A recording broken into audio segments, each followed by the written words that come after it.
Hi, this is Rebecca from YogaBee. Thank you for joining me for this third episode of Yoga in Times of Turbulence. I'm coming to you again from the home office today.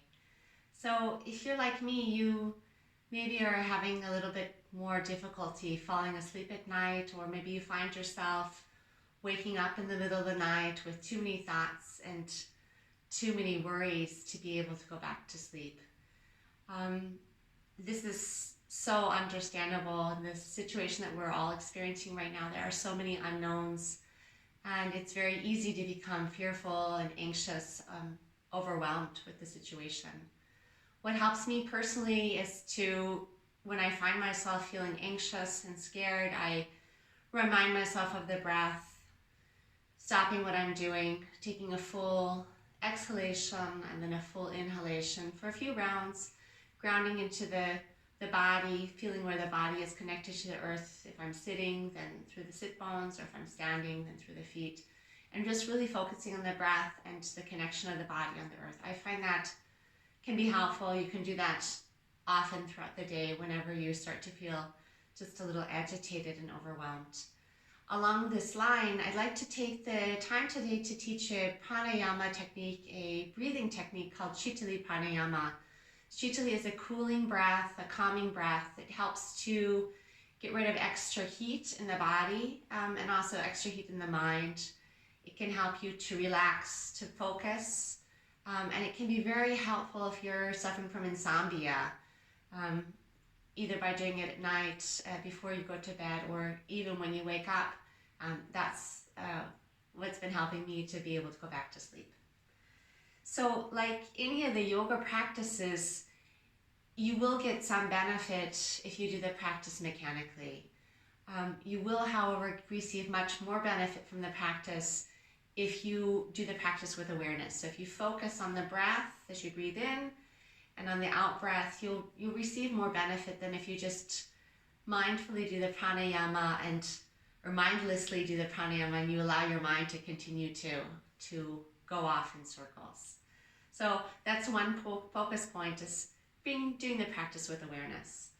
If you attended the first session of Yoga in Times of Turbulence, at the end of the session we spoke about basic breathing techniques. And if you recall, the idea when we're breathing is that we want to fill the lower lungs and then the upper lungs first. It's kind of, if you think about the lungs like a sack, if you want to fill a sack completely, the best thing to do is to fill the bottom of the sack full, and then you put the rest on top. So the lungs are the same way. We want to fill the lower lungs and then the upper lungs. What tends to happen when we get anxious and scared is that we breathe very shallowly, and we're breathing just only in this upper part of the lungs, maybe even bringing the shoulders up to the ears. It becomes very tight and constricted, and we're not using the full capacity of the lungs.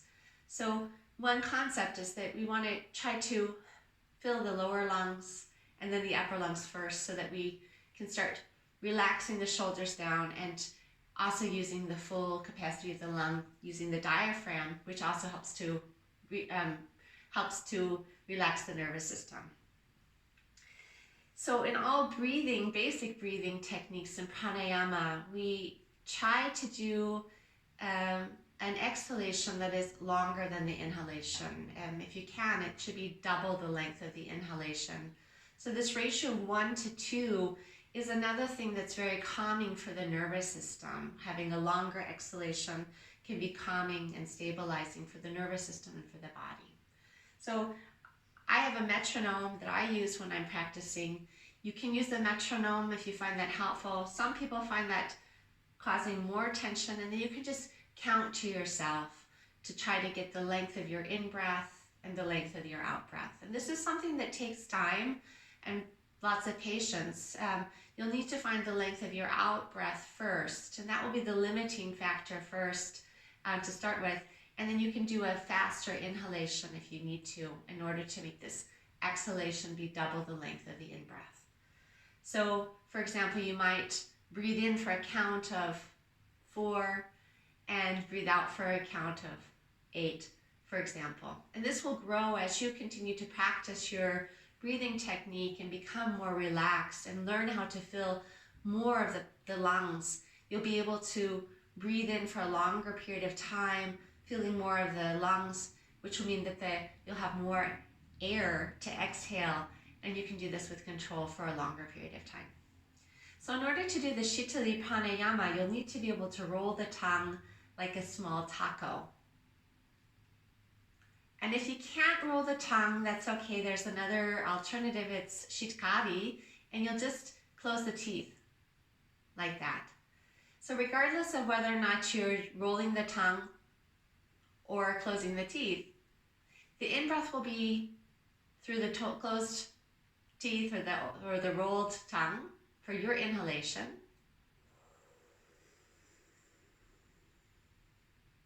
And then exhale, in both cases, through the nose for double the length. I find it helpful to make a slight sound, so doing a slight ujjayi breath when I'm doing the ujjayi, when I'm doing the pranayama. This contracts the glottis, which allows you to have a little bit more control over the breath, so you can expand the breath longer over time.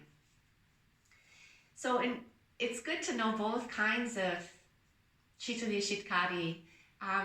Right now, when we're all in home office, it doesn't really matter. You could do this anytime. Not many people around, at least not here, to look at me and say, what is she doing? But it's good to know the Shitkari as well. If, later on in life, when we're back to our daily routines, back in the office, taking the U-Bahn, whatever, and you notice that you're feeling anxious and stressful there, you can do the Shitkari a little bit, in public without people noticing what you're doing, and still receive the benefits. So I'll demonstrate a few times. You're welcome to join in with me. I'll put the metronome on so you get an idea of what I mean by having the out breath being double the length. I like to use 52 when I'm doing my pranayama. You find out what works for you. It should be slow so that that's also calming for the nervous system. Before you start, you're going to want to breathe out entirely.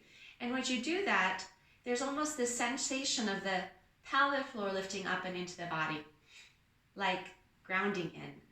And then you'll start, after you've exhaled, by breathing first lower lungs, upper lungs, through rolled tongue or closed teeth.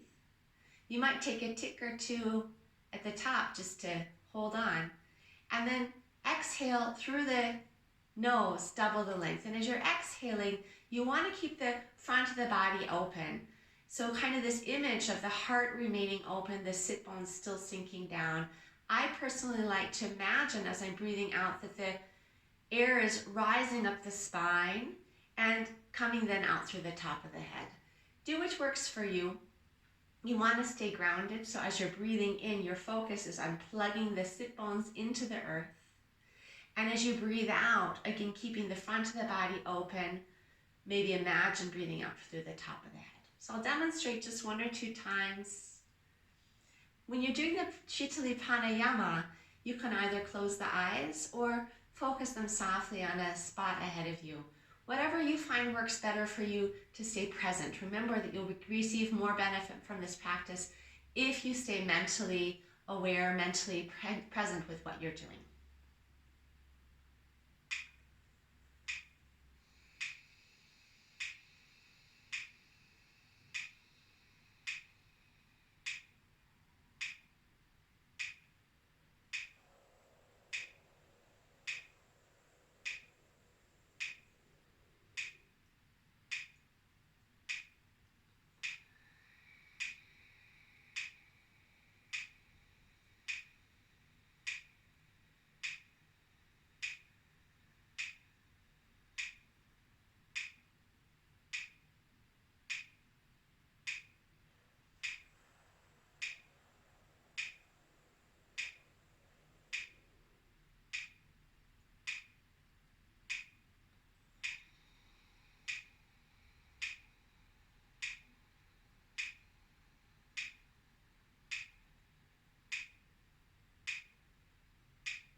Okay, that's just to give you a small idea.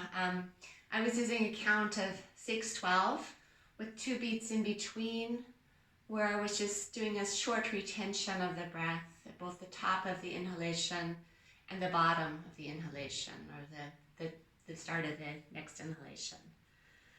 You can do this practice anytime. You can do it in the morning to help ground yourself, set yourself ready for the day. You can do it at any time when you start to feel anxious. If you're doing a lot more computer work than you're used to, maybe taking less breaks than you're used to, and you start to feel anxious and overwhelmed, it's a good idea to take a short break. You can sit right at your desk, putting the feet flat on the floor, doing several rounds of the Shitali Pranayama, I find helps me to refocus and to feel calm again. If you're having a hard time going to sleep, you can do this at night. I find it best to do the full bedtime routine first, brushing the teeth, putting on pajamas, whatever you like to do before going to bed, and then actually doing the Shitali Pranayama right in bed. I like to sit with my legs crossed. If that's comfortable for you, great. And if it's not, that's no problem. You can sit on the edge of the bed with the feet flat on the floor. Light already out. And then if you find yourself waking up in the middle of the night, you can do the same thing. You'll want to do whatever you have to do first and then do this right in bed. And then what I find, particularly if I'm having a hard time going to sleep, is I'll do mini rounds of the Shitali Pranayama. It might be 10, 20, maybe even 50 or more rounds. And again, remembering that you want to stay as much as you can with the breath. And as soon as you notice that you've started to follow a thought, you're getting yourself overwhelmed, just remember this and return again and again to the breath. And then at any time or at the moment you start to yawn, this is a good indication that the body is beginning to relax. Maybe you do 1 or 2 more rounds and then lie down, however you like to sleep, either on the side, back, however. And then the next thing that I like to do if I'm having a hard time falling asleep once I've lied down is I keep my focus on the breath. I'm not doing Shitali anymore. I'm just breathing a normal breath in and out of the nose. But I keep my focus on the breath and I draw my attention to the belly button, the area around the belly button. And I focus on breathing in, allowing the belly button to lift up and away from the body, and breathing out for the belly button to come back into the body. So it's the same concept of, filling the lungs using the diaphragm. Here around the belly button, we have a lot of nerve endings. And when we breathe in this way, so we're filling the full lungs, but also breathing with the diaphragm and allowing the belly button to move in this natural way with each in-breath and with each out-breath. It's like giving a full body massage to the nervous system. I hope that these tips help you. Be calm, be well. Thank you for joining me today on the mat. For more classes online, please visit our homepage at www.yogabee.com. Be well, and I look forward to seeing you again soon on the mat.